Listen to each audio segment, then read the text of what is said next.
The empire's blood price, 1,000 children dead, and one mother's unstoppable wrath. The empire never expected retribution. It never considered the consequences of slaughtering the children of Darius Prime.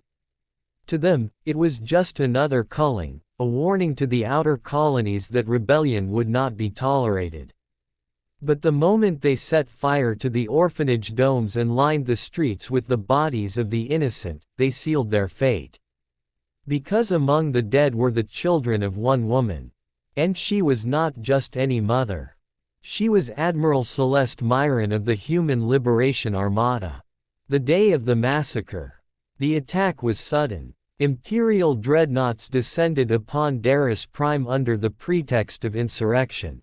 They issued a single decree: surrender or suffer.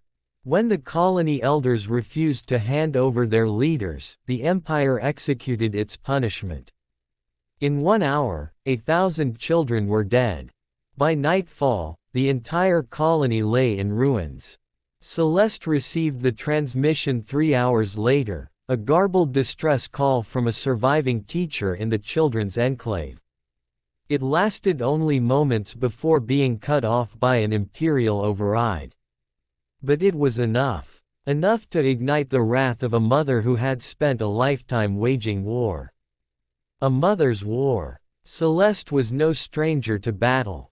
She had fought in the Outer Rim sieges, led fleets against imperial warlords, and orchestrated entire planetary uprisings. But this was different. This was personal. With cold precision, she activated a war protocol long abandoned by the Liberation Armada: total retaliation. No prisoners. No negotiations. The Empire had chosen blood. She would answer in kind. Her fleet struck with terrifying efficiency. The Imperial garrisons on Darius Prime were the first to fall. Ships reduced to burning husks, commanders executed on live broadcasts to every colony. But that was just the beginning. Celeste hunted them. Every officer, every soldier who had set foot on Darius Prime, every admiral who had given the order. She tracked them across systems, burned their fortresses to the ground, and left their families weeping in the ashes. Her warpath was relentless. The Empire labeled her a war criminal. The Empress herself placed a bounty so high that even Celeste's allies hesitated. But fear did not stop her. The siege of Zarnath Prime. The final confrontation came at Zarnath Prime, the Empire's foremost military stronghold. It was here that High Marshal Vigran, the Butcher of Darius Prime, had fortified himself. With 20 war fleets under his command, he was certain of victory. But Celeste did not come for a battle. She came for annihilation. Using guerrilla tactics learned from years of fighting against imperial oppression, her forces infiltrated the station's orbital defenses and disabled them in a single coordinated strike. Then, like a storm unleashed, her fleet descended. The battle lasted less than 3 hours. Vigran, realizing his defeat, attempted to escape. He never made it beyond the docking bay. Celeste found him cowering behind his guards, a man who had ordered the deaths of children now begging for his own life. She gave him none. The execution was swift, broadcast across the Imperial core worlds. A warning. A declaration. The blood of 1,000 children had been answered. A legacy of wrath. Celeste did not stop. Even after the fall of Zarnath Prime, she continued her crusade, turning the tides of war against the Empire. The legend of the Mother of Vengeance spread like wildfire, inspiring revolts in colonies too long beaten into submission. And though the Empire sought to silence her, to erase her from history, they could not. Because across the stars, in whispered stories told in the dark, one truth remained. The Empire had taken 1,000 children, but in doing so, they had unleashed a mother's unstoppable wrath. And in the end, the price they paid was far greater. The Galactic Empire had long ruled with an iron fist, subjugating entire worlds under its merciless reign. It believed itself invincible, its might unquestionable. But in its arrogance, the Empire committed an atrocity that would haunt it to its dying breath. It slaughtered 1,000 innocent human children. Their crime? Being born of a defiant people. Among the grieving parents, one mother did not break beneath the weight of sorrow. She did not cry, nor did she beg. Instead, she sharpened her hatred into a blade of vengeance. Her name was Cassandra Voss. A former general of the Terran resistance, Cassandra had once waged war against the Empire, only to lay down her weapons for the sake of her children. She had thought she could protect them by staying in the shadows, away from the fight. The Empire proved her wrong. They took everything from her, leaving behind nothing but a heart filled with unrelenting rage. She returned to the battlefield, not as a soldier bound by duty, but as a mother wielding the fury of justice. Cassandra did not raise an army. She did not need one. She was an army. First, she hunted those responsible for the massacre, governors, generals, executioners. One by one, they fell, their deaths brutal and merciless. Their blood was her tribute to the children who had been silenced. But she was far from done.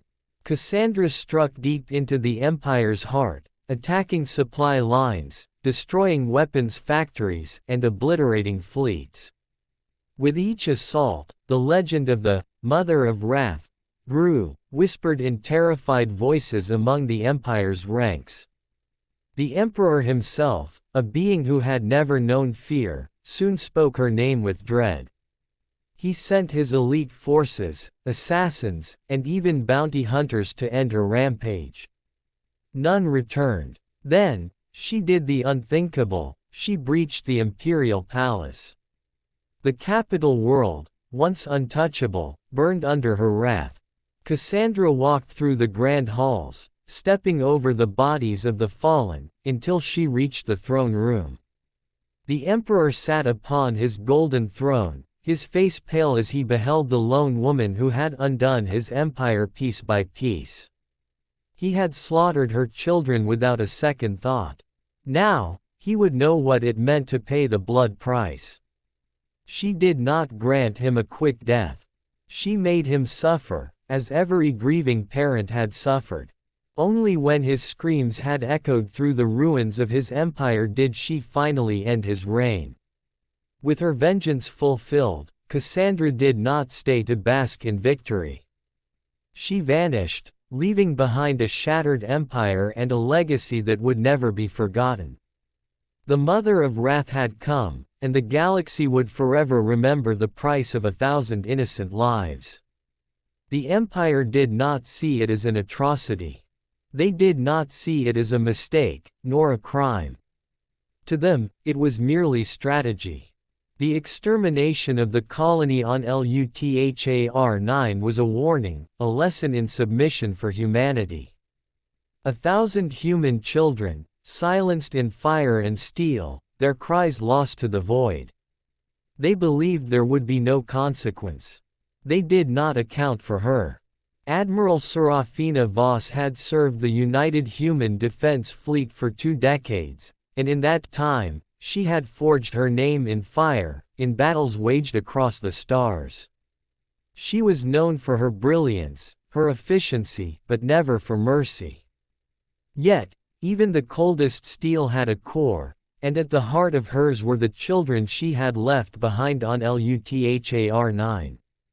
When the reports arrived, when the charred remains were identified, something inside Serafina shattered. In its place, something else was born. Something relentless. Something unstoppable. The Imperial High Command received her response in the form of burning fleets. The Empire's strongholds, once thought impenetrable, fell to coordinated, ruthless strikes. Serafina did not merely wage war, She conducted it like a symphony of vengeance, and every note was a scream of retribution. Her name became a whispered terror among the imperial ranks. They called her the Harbinger, the Wraith of Luthor. They sent assassins, fleets, entire battalions in hopes of stopping her. They failed. Every fleet she crushed, every general she slaughtered, every world she burned was an offering to the 1,000 souls who would never grow, never laugh, never live. And when she stood before the emperor himself, the last of his guards dead at her feet, he dared to ask her what she wanted. She did not answer. She only raised her weapon. One mother, 1,000 children, and a blood price paid in full.